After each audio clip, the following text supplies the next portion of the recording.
Hello বন্ধুরা, আজ আমরা এখানে গডস অফ ইজিপ্ট নামক সিনেমাটি নিয়ে কথা বলতে চাচ্ছি, যা 2016 সালে মুক্তি পেয়েছিল। শুরু করার আগে গল্পের সারাংশ সম্পর্কে একটু কথা বলা যাক। মূলত হিন্দু ধর্মে যেমন ব্রহ্মা, বিষ্ণু, মহেশ ছিলেন পৃথিবীর স্রষ্টা, ঠিক একইভাবে ইহুদি পুরাণ, গ্রিক পুরাণ, মিশরীয় পুরাণে এই সকলেরই বিভিন্ন দেবদেবী রয়েছে, যারা পৃথিবীতে প্রকৃতি সৃষ্টি করেছেন। এবং এই গল্পে যে দেবদেবীর কথা বলা হবে সবই সম্পর্কিত। সত্যি বলতে আমি এমন সব গল্পই পছন্দ করি যেখানে একটু পৌরাণিক কাহিনী, প্রচুর সিজিআই, ভিএফএক্স, গ্রাফিক্স এবং এই পৃথিবীকে বাঁচানোর জন্য বড় যুদ্ধ হয়ে থাকে। আর এই সব কিছুই এই গল্পে সুন্দরভাবে দৃশ্যায়ন করা হয়েছে। তবে সত্যি বলছি, এই মুভির পূর্ণ স্বাদ পেতে হলে একে একাধিকবার দেখতে হবে, তবেই এর সূক্ষ্ম সূক্ষ্ম অংশের সুন্দর কাহিনীর মিল খুঁজে পাওয়া যাবে। তবে আমার বিশ্বাস আমি ওই চুম্বক অংশগুলোকে সুন্দরভাবে এক্সপ্লেইন করে আপনাদের সামনে তুলে ধরব।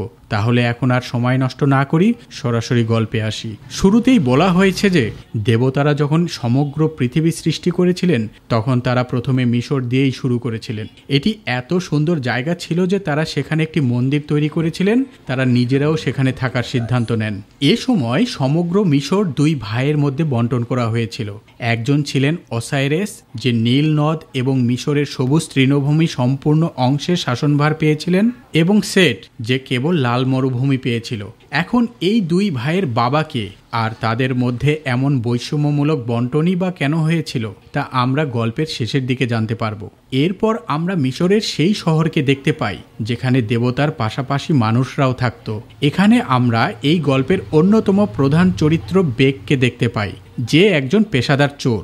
গল্পের শেষ ভাগে এর কপালে কি জুটেছিল তা এক বড় টুইস্ট। তো সে একটা সুন্দর পোশাক চুরি করে তার বান্ধবী জয়ার জন্য নিয়ে যায়। জয়া বিশ্বাস করত যে আমরাও যদি দেবদেবীর আশীর্বাদ পেতে পারি তাহলে আমাদেরও একটা সুন্দর বড় প্রাসাদ হবে, প্রতিদিন পরার মতো নতুন নতুন পোশাক থাকবে, খাওয়ার জন্য থাকবে ভালো ভালো খাবার। তবে বেক বলে যে সে দেবদেবীর আশীর্বাদে বিশ্বাস করে না, কারণ একজন মানুষকে কিছু অর্জন করতে হলে তাকে পরিশ্রম করেই করতে হয়। মানে চোরের মুখে সন্ন্যাসীর বাণী। এবার আমরা অসাইরেস রাজার পুত্র হরেসকে দেখতে পাই, যার আজকে রাজ্য অভিষেক হওয়ার কথা। আমরা দেখতে পাই এমন বিশেষ দিনেও সে অনেক বেলা পর্যন্ত ঘুমিয়েছিল। এখানে কিছু দাসী তাকে জাগিয়ে তোলে। হরেস ছিল বাতাসের দেবতা, আর প্রত্যেক দেবতাই ছিল মানুষের আকারের প্রায় দ্বিগুণ। গত রাতে হরেস অন্যান্য দেবতাদের নিয়ে আমোদ ফুর্তিতে মেতেছিল। এবার সে গোসল করতে পানিতে নামে, আর মানুষ দাসীরা তাকে গোসল করায়। এই সময় এক অনন্য সুন্দরী দেবীকে হরেসের কাছে আসতে দেখি, যাকে দেখে মনুষ্য দাসীরা সেখান থেকে চলে যায়। এ হলো প্রেমের দেবী হাতর। নামটা কি অদ্ভুত, তাই না? প্রেমের দেবী আর তার নাম হাতর। যাই হোক, তারা একে অপরকে ভালোবাসত। হাতর বলে, রাজ্য অভিষেকে যখন দেবতার মুকুট তোমার মাথায় পরানো হবে তখন তুমি সর্বশ্রেষ্ঠ হয়ে উঠবে, আর আমাকে রানী হিসাবে পেতে চাইলে তোমার আমোদ ফুর্তি করার অভ্যাস ত্যাগ করতে হবে। আফসোস, সিনেমার শেষে এটা আর হয়ে ওঠে না। তারপর আমাদেরকে একটি ঝলমলে রাজকীয় সভাস্থল দেখানো হয়। এই বিশাল প্রাসাদের সামনে লক্ষ লক্ষ মানুষ জমায়েত হয়েছে। তারা দেবতাদের সম্মানে প্রচুর উপহার নিয়ে এসেছিল। এক এক করে দেবদেবীরাও আসতে শুরু করে। শুরুতে আসে প্রেমের দেবী হাতর, যে কিনা হরেসকে দেখে একটু চোখ মারে। এরপরে কবুতরের বাহনে করে আসে নেফিস, যে ছিল সুরক্ষার দেবী। আহা, তার এক করুণ পরিণতি রয়েছে শেষে। এরপর বুদ্ধির দেবতা থটস। এখন রাজা অসাইরেস আসে। তার নীতি ছিল কে দামি উপহার আর কে কম দামি উপহার আনলো সেটা কোনো বিবেচ্য বিষয় নয়। মৃত্যুর পরে তার কর্মই নির্ধারণ করবে তার পুনর্জন্ম কেমন হবে। এরপর রাজা অসাইরেস তার পুত্র হরেসকে সেখানে ডাকে। হরেস নিজের মাথায় মুকুট নেয়ার জন্য প্রস্তুত হচ্ছিল, তখনই আমরা দেখতে পাই অসাইরেসের ভাই সেট সেখানে চলে আসে। ওই যে একটু আগে অপর যে ভাইয়ের কথা বললাম, যে লাল মরুভূমির শাসক, সে এসেই বলে, এমন অনুষ্ঠান কি আমি মিস করতে পারি? যদিও আমার আসতে কিছুটা দেরি হয়ে গেছে। সে তার ভাতিজাকে উপহার হিসাবে একটি বিউবল দেয় এবং সেটা বাজাতে বলে। হরেস বিউবল বাজানোর সাথে সাথেই অনেক সৈন্য সেখানে চলে এসে মঞ্চটিকে ঘিরে ফেলে। সবাই ভয় পেয়ে যায়। অসাইরাস তার ভাই সেটকে জিজ্ঞাসা করে যে সে কি কোনো ভুল পদক্ষেপ নিচ্ছে কিনা। সেট বলে যে তুমি একেবারেই ঠিক বুঝেছো ভাই, এই সিংহাসনের মালিক রাজার ছেলের হওয়া উচিত নয়, বরং যিনি সক্ষম তিনিই হবেন। সেট আর তেমন কোনো কথা না বাড়িয়েই তার ছুরি দিয়ে ওসাইরাসকে তখনই হত্যা করে। এরপর সে নিজেকে মিশরের রাজা হিসেবে ঘোষণা করে। সে দেবতাদেরকে তার সামনে মাথা নত করতে বলে আর মানুষদেরকে বলে তার গোলাম হয়ে যেতে। আর রাজা হয়েই সে ঘোষণা দেয় এখন থেকে পুনর্জন্ম পেতে হলে তাকে মূল্য দিতে হবে, আর কে কেমন পুনর্জন্ম পাবে সেটা নির্ভর করবে সে কেমন মূল্য দিয়েছে। এর পরপরই চাচা ভাতিজার মধ্যে লড়াই শুরু হয়ে যায়। তবে হরেসের প্রতিটা আঘাত খুব ভালোভাবেই সেট প্রতিহত করে। সেট হরেসকে এটাও মনে করে দেয় যে তোমার না বর্ষা নিক্ষেপ কখনোই লক্ষ্যচ্যুত হয় না। এটা শুনে হরেস এবার বর্ষা নিক্ষেপ করে, তবে সেটের হাতে থাকা ঢালের আলোর ঝলকানিতে তার বর্ষা লক্ষ্যভ্রষ্ট হয়। এখানে আমরা অসাইরাসের স্ত্রী আইরিসকেও দেখতে পাই, যার বিশাল ডানা ছিল। এবার হরেস হিংস্র প্রাণীর রূপ ধারণ করে হামলা করে। সেটও রাক্ষসের রূপ ধারণ করে। এরপর দুই দানবের মধ্যে ভয়াবহ যুদ্ধ চলতে থাকে। লড়াইয়ের এক পর্যায়ে সেট হেরে যেতে ধরলে সে প্রতারণার কৌশল নেয়, অর্থাৎ তার সৈন্যরা তাদের ঢাল হাতে আলো বিচ্ছুরিত করে হরেসের চোখ ধাঁধিয়ে দেয়। আর এই কৌশল কাজে লাগিয়ে সেট হরেসকে কাবু করে ফেলে। এরপর তার বুকের উপর চেপে বসে তার দুই চোখ উপড়ে ফেলে, তাকে চিরতরে শেষ করেই ফেলবে। এই সময় প্রেমের দেবী নিজের বিনিময়ে হরেসের প্রাণ রক্ষা করে। এদিকে জয়া ও বেগ একে অপর থেকে বিচ্ছিন্ন হয়ে পড়ে। এই ঘটনার প্রায় 2 বছর কেটে গেছে। নতুন রাজার স্মরণে এক আকাশচুম্বী মিনার তৈরি করা হয়েছে। জোর করে মানুষদেরকে দাস বানানো হয়েছে। ধনীরা তাদের মূল্যবান সম্পদের বিনিময়ে ভালো পুনর্জন্ম পেত, কিন্তু গরিবরা পুনর্জন্ম থেকে বঞ্চিত হতো। এই সময়ে আমরা জয়াকে দেখতে পাই, যে সেটের প্রধান সহকারী হর্ষুর মানচিত্রের ঘরে রক্ষণাবেক্ষণ করে। এই সময় বেগ তার সাথে দেখা করতে আসে এবং বলে যে তুমি কতদিন তাদের তোষামদি করে চলবে। জয়া বলে, আমি যদি এটা না করি তাহলে এই লোকেরা আমাকে বাজারে পাথর তুলতে পাঠাবে, কিন্তু হরিশ যদি ফিরে আসেন তাহলে এই অত্যাচারের অবসান হবে। কিন্তু এজন্য হরেসকে তার চোখ ফিরিয়ে দিতে হবে। হর্ষু এই চোখগুলোকে খুব সংরক্ষিত ভোল্টে রেখেছে, যেখানে অনেকগুলো ধাপ অতিক্রম করতে হয়। এই মানচিত্রের সাহায্যে যদি তুমি হরেসের চোখ ফিরিয়ে আনতে পারো তাহলেই সেটকে হত্যা করা সম্ভব। এরপর আমরা সেটকে দেখতে পাই যে প্রেমের দেবীর কাছে এসেছে। সেট দেবীকে সরাসরি বিছানায় নিয়ে যায়। কিছু সময় পর হর্ষু সেখানে পৌঁছে সেটকে বলে, আমরা আপনার সম্মানে অনেক উঁচু একটি ইমারত তৈরি করে ফেলেছি, যা এর আগে কোনো রাজার স্মরণে তৈরি করা হয়নি। তবে রাজা ঠাট্টার ছলে জানায় এটাও তার কাছে যথেষ্ট মনে হচ্ছে না, তুমি কি এর চেয়েও আরো বড় বানাতে পারবে? এটা শুনে হর্ষ হতচকিত হয়ে যায়। পরের দৃশ্যে দেখানো হয় রাজ্য থেকে লুট করা মূল্যবান সামগ্রী রাজকোষাগারে নিয়ে যাওয়া হচ্ছে, যেখানে আমরা বেগকেও দেখতে পাই, যে এবার হরেশের চোখ চুরি করার উদ্দেশ্যে রত্ন বোঝাই বাহনে চড়ে সোজা রাজকীয় কোষাগারে পৌঁছায়, যেখানে ভোল্টটি ছিল। তার কাছে জয়ার দেওয়া ম্যাপটিও ছিল, যাতে লেখা ছিল কি কি পদক্ষেপ নিতে হবে। প্রথম পদক্ষেপ ছিল ছায়া না ফেলে আলোর পথে বর্ষা অতিক্রম করা। দ্বিতীয় পদক্ষেপ ছিল ঘূর্ণায়মান তরবারি থেকে নিজেকে রক্ষা করা, এবং তৃতীয় পদক্ষেপ ছিল পায়ের তলা থেকে মাটি সরে যাওয়ার আগেই নিজেকে রক্ষা করা। বেগ কোনোভাবে সেই সব পথ অতিক্রম করে হরেসের চোখ ধরে নিচে পড়ে যায়। পড়ে যাওয়ার সাথে সাথেই বিচ্ছুরা তাকে কামড়াতে কাছে আসে, কিন্তু সেই চোখের আলোয় বেগ তার জীবন বাঁচায় এবং সেখান থেকে পালিয়ে যায়। সেখান থেকে বের হয়ে বেগ প্রথমে জয়ার কাছে পৌঁছায়, কিন্তু ততক্ষণে হর্ষু জয়াকে ধরে ফেলেছে এবং বলে, তুমি কি ভেবেছিলে তুমি আমার সাথে বিশ্বাসঘাতকতা করবে এবং আমি তোমাকে ছেড়ে দেব? হর্ষু বেগকে বলে, তুমি যা চুরি করেছো তা ফিরিয়ে দাও। বেগ তার হাতে একটি গয়না রাখে, কিন্তু হর্ষু তাকেও বন্দি করতে চাইলে বেগ সেই চোখ উঁচিয়ে ধরে, যার আলোতে সবার চোখ ধাঁধিয়ে যায়, আর সে সেখান থেকে জয়াকে নিয়ে ঘোড়ার গাড়ি ছুটিয়ে পালাতে থাকে। কিন্তু ততক্ষণে হর্ষুর একটি বিষ মাখা ধারালো তীর জয়ার বুকে আঘাত করে। বিষক্রিয়ায় জয়া ধীরে ধীরে নিস্তেজ হয়ে মৃত্যুর কোলে ঢলে পড়ে। বেগ বলে, রাজার কাছে এত ক্ষমতা আছে যে সে যে কারো মৃত্যু এড়াতে পারে। আমি যে চোখ চুরি করেছি তার বিনিময়ে হরেসের সাথে চুক্তি করব, সে যেন তোমার জীবন ফিরিয়ে দেয়। চিন্তা করো না, আমি তোমার জীবন নষ্ট হতে দেব না। এরপর সে হরেসের কাছে পৌঁছায় এবং হরেস জিজ্ঞাসা করে, তুমি কে? তুমি কি চোর? নাকি সেটের পাঠানো শত্রু যে আমাকে হত্যা করতে চায়? জবাবে বেগ বলে যে আমি এখানে তোমার সাথে একটি চুক্তি করতে এসেছি। মানুষের মুখে দেবতার সাথে চুক্তি হওয়ার কথা শুনে হরেস ক্ষিপ্ত হয়ে ওঠে আর তাকে আঘাতের চেষ্টা করে, কিন্তু তারপরও বেগ বলতে থাকে তোমার জন্য আমার কাছে একটি বিশেষ জিনিস আছে, সেটা হলো তোমার চোখ। এর বিনিময়ে যদি তুমি আমার বান্ধবী জয়াকে ফিরিয়ে আনো তাহলে আমি তোমাকে এই চোখটি দিতে পারি। হরেস জয়াকে আনতে বলে। এরপর জয়াকে স্পর্শ করে বুঝতে পারে তার আত্মা এতক্ষণে অনেক দূরে চলে গেছে, কিন্তু বেগ কিছুতেই মানছিল না। তাই হরেস মৃত্যুর দেবতাকে ডেকে আনে।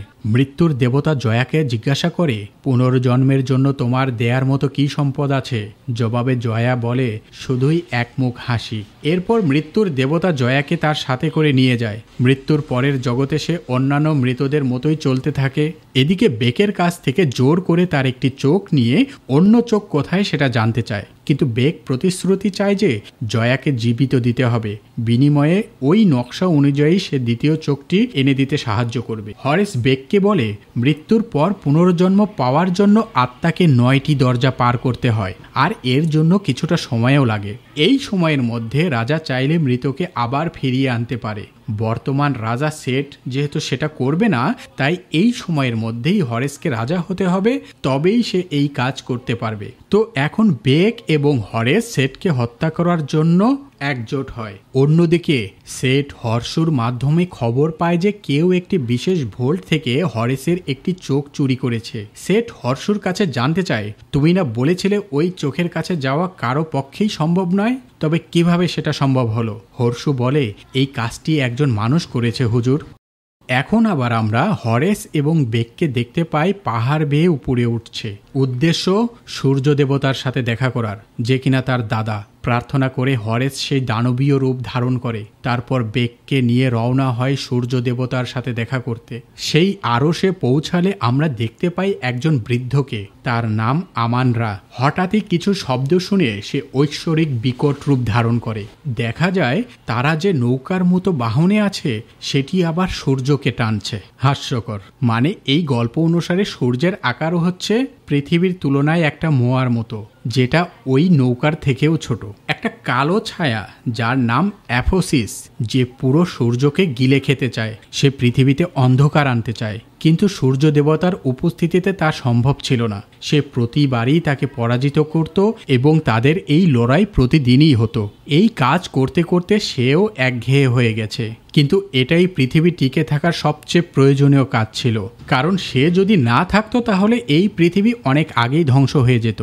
তিনি বলেন পৃথিবীতে তোমরা কি করছো সেটার বিচার নিয়ে পড়ে থাকলে আমার চলবে না, আমার এর চেয়েও অনেক বড় কাজ করতে হয়। হরেস তার কাছে থাকা একটি ছোট শিশিতে আগুনের তরল চায় এবং সেটা নিতে সে অনুমতিও পায়। এটা এমন এক তরল ছিল যা দ্বারা পৃথিবীর সকল জীব তৈরি হতো, তাই বলা চলে এক মহামূল্যবান তরল ছিল এটি। এদিকে আমরা সেটকে দেখতে পাই যে কিনা তার স্ত্রী নেফেসের দুর্গে হামলা করে। নেফেসকে চিনতে পারছেন তো?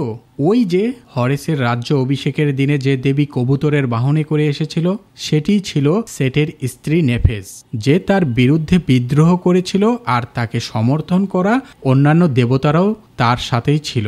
সেট এজন্যই নেফেসকে মারতে চাচ্ছে ব্যাপারটা তা না, তার অসীম শক্তির প্রয়োজন ছিল।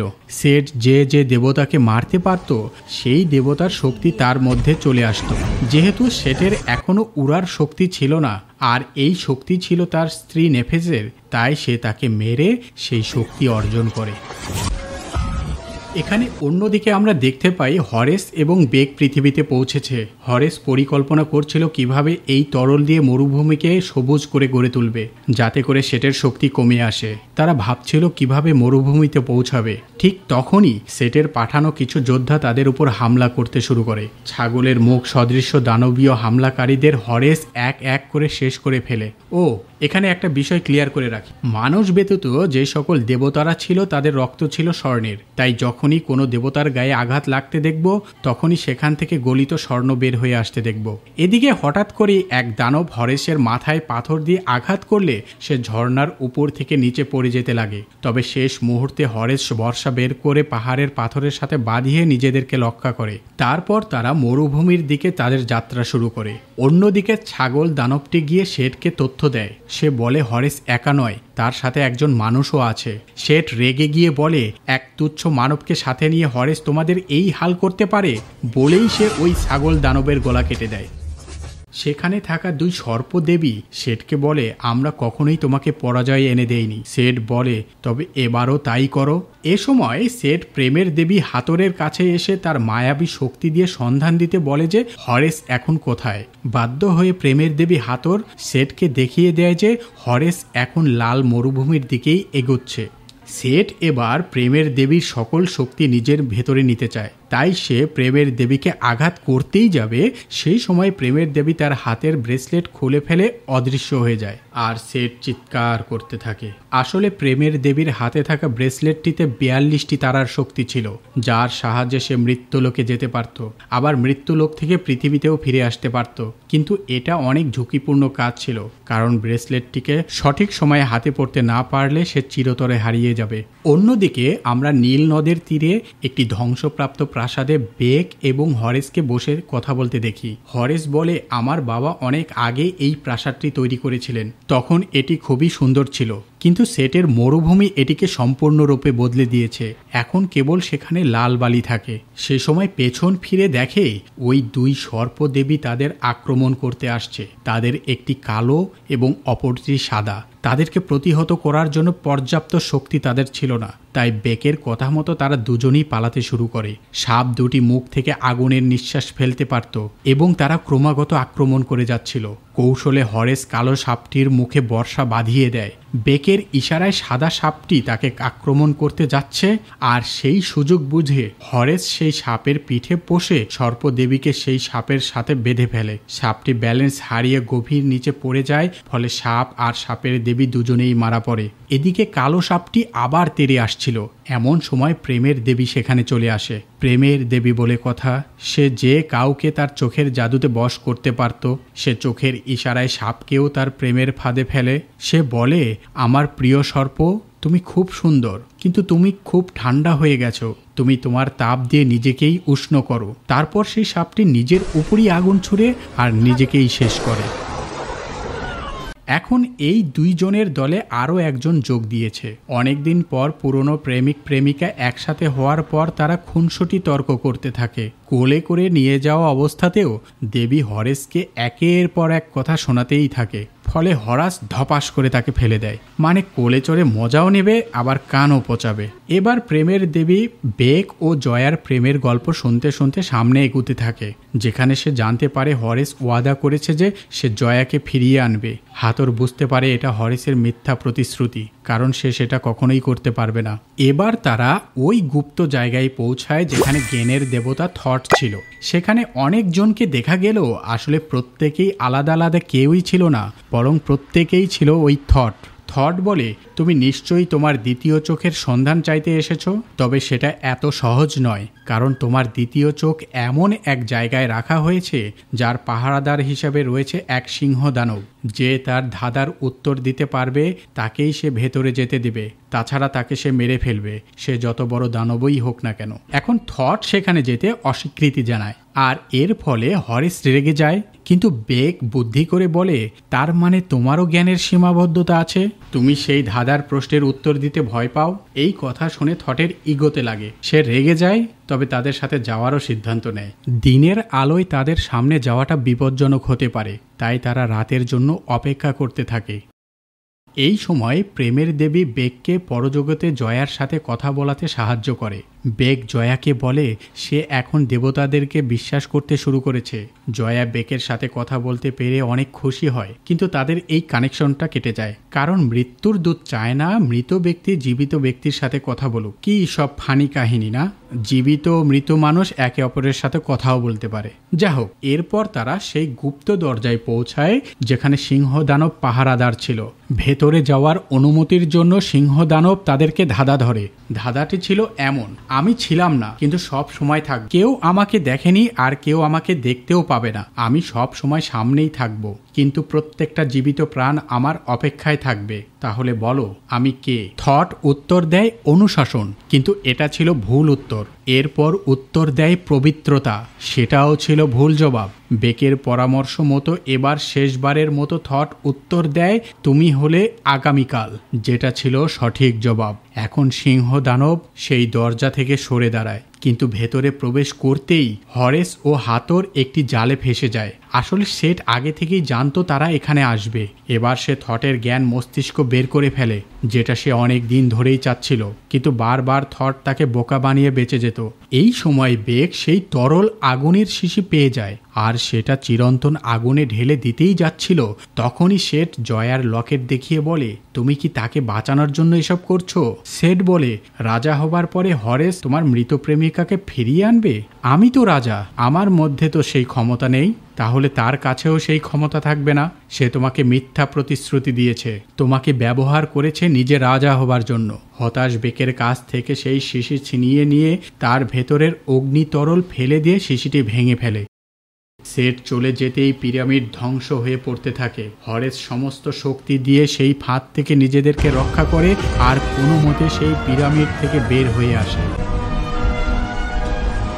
হতাশ বেক আগের মতোই আবার দেবতাদেরকে অবিশ্বাস করতে থাকে। এসব দেখে হাতর মৃত্যুর দেবতা নিউরাসকে ডাকে, তাকে বলে তার প্রেমিককে ফিরিয়ে দিতে। এর মূল্য আমি পরিশোধ করব। নিউরাস বলে এর জন্য আপনাকে অনেক বড় মূল্য দিতে হবে। হাতর বলে আমার হাতের এই 42 দেবতার শক্তিযুক্ত ব্রেসলেট দিলে কি হবে?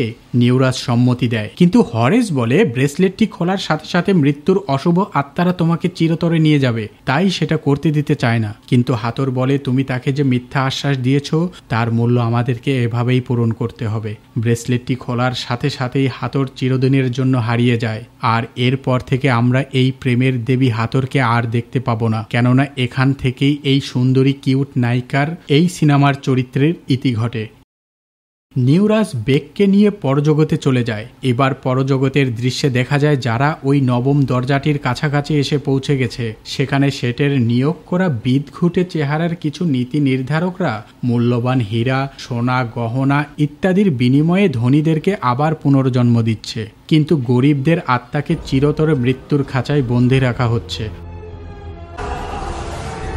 জয়াকে জিজ্ঞাসা করা হয় তুমি কি দিতে পারবে, কিন্তু জয়া শূন্য হাতে এসে দাঁড়ায়। ঠিক সেই সময় বেক সেখানে ব্রেসলেটটি নিয়ে আসে আর বলে এটা দিয়ে তুমি পুনর্জন্ম পাবে। তবে জয়া বলে তোমাকে ছাড়া আমি পুনর্জন্ম চাই না। অন্যদিকে আমরা দেখতে পাই সেট নিজের মধ্যে সকল দেবের শক্তির উৎকৃষ্ট উপাদান নিজের মধ্যে নিচ্ছে, যা সে এতদিন ওই সকল দেবতাদের হত্যা করে সংগ্রহ করেছিল, যেমন থট এর মস্তিষ্ক, ওসাইরাসের হৃৎপিণ্ড, হরেসের চোখ, নেফেসের ডানা এবং দেবতাদের অনেক শক্তিশালী উপাদানগুলো। অবশিষ্ট ছিল একটি বর্ম, যেটা ছিল তার পিতা সূর্য দেবতার। তাই এবার সে সেটাকে হাসিল করতে সূর্য দেবতার কাছে চলে যায়। সূর্য দেবতা অর্থাৎ তার বাবাকে বলে আপনি কেন আমার ভাইকে নীল নদের তীরে সকলের রাজা বানিয়েছিলেন, তাকে সন্তানের সুখ দিয়েছিলেন, আর আমাকে মরুভূমিতে একলা রেখেছিলেন, আর সেই সাথে করে রেখেছিলেন নিঃসন্তান। সূর্য দেবতা বলে এটা তোমাদের পরীক্ষা ছিল, যেটাতে ওসাইরাস সফল হলেও তুমি সফল হতে পারোনি। তোমাকে সন্তান না দেওয়ার আরেকটা কারণ ছিল আমি চাই তুমি আমার স্থলাভিষিক্ত হও, আমার কাজগুলো তুমি বুঝে নাও। সেট বলে আপনি চান দিনের পর দিন সারা জীবন আপনার এই কাজ আমি করব? আমি রাজা হয়ে থাকব, সকলের উপর হুকুম কায়েম করব।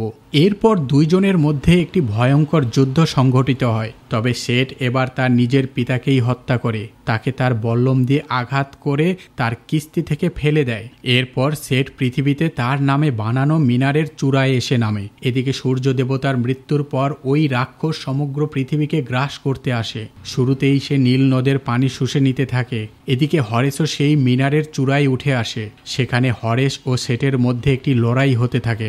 এই সময় বেক সেখানে এসে কৌশলে সেটের কপাল থেকে হরেসের সেই চোখটি তুলে নেয়। তারপর সেটিকে হরেসের দিকে ছুঁড়ে মেরে নিজে ওই টাওয়ার থেকে পড়ে যেতে থাকে। তবে হরেস তার মহামূল্যবান চোখটিকে না ধরে বরং বেককেই উদ্ধার করে। কৌশলে হরেস টাওয়ারের ভেতর দিয়ে উড়তে থাকে, আর সেট তাকে আঘাত করতে থাকলে সেগুলো টাওয়ারের দেয়ালে লাগতে থাকে। এক সময় সেট টাওয়ারের ভেতরে নিচে পড়ে যায় আর সম্পূর্ণ টাওয়ারটাই ধসে পড়ে। হরেস দেখতে পায় শেঠ আহত অবস্থায় পড়ে আছে, তার শরীর বেয়ে স্বর্ণ রক্ত ঝরছে, আর সেই বর্মটি দিয়ে তাকে সেখানেই মেরে ফেলে। এরপর দ্রুত চলে যায় আকাশ থেকে ভেসে ভেসে পড়তে থাকা তার দাদার কাছে। তাকে বল্লমটি হাতে দিতেই সে জীবিত হয়ে যায়। জীবন ফিরে পেয়ে সে পৃথিবীকে গ্রাস করা রাক্ষসকে আঘাত করতে শুরু করে, ফলে সেটি আবারও ফিরে চলে যায়। এদিকে রাজার মৃত্যুর সাথে সাথেই তার বানানো আইনটিও বিলুপ্ত হয়ে যায়। ছোট এক কিশোরী হরেসকে তার চোখটি ফিরিয়ে দেয়। সকল প্রজারা তাকে আনন্দে গ্রহণ করে নেয়। আহত বেগ সেখানেই মারা যায়। রাজা তাকে জয়ার পাশেই সমাধিতে রাখে।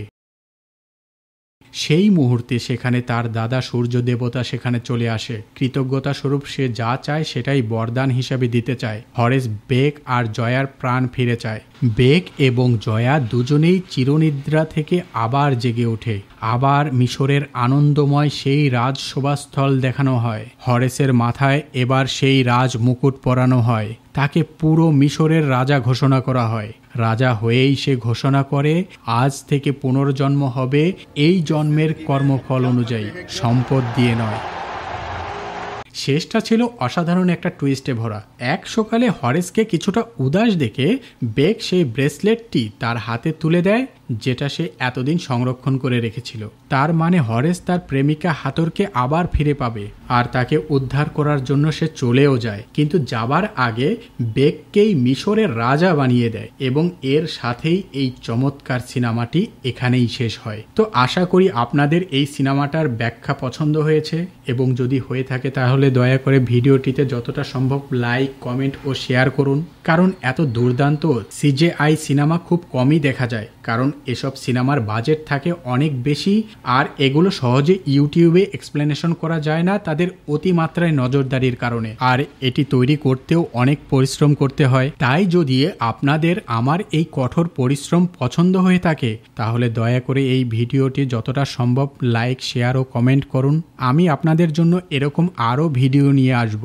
ততক্ষণ পর্যন্ত ভালো থাকবেন, নিরাপদে থাকবেন, এবং এই দীর্ঘ ভিডিওটি দেখার জন্য আপনাদের অনেক ধন্যবাদ। দেখা হচ্ছে পরের কোনো এক্সপ্লেনেশনে।